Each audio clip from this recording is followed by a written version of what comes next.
Ito mga ganito Katoy, ano yung mga insights mo rito pare? I mean, yung konteksto na lang ng Boss Ironman Challenge. Noon pa, hindi naman namin na gustong pigilin 'yan, 'no.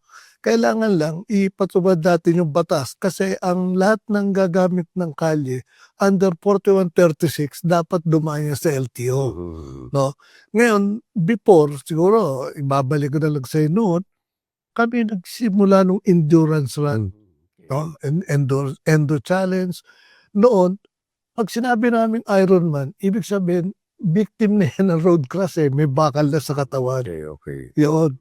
Kaya nagulot ako nitong nagkaroon na ng, boss, Ironman. Ewan ko kung ano ibig lang sabihin, matibay ka ba or what. Pero kami nun, ibig namin sabihin, Ironman yan kasi nagkaroon na ng road crash yan, may bakal na sa katawan.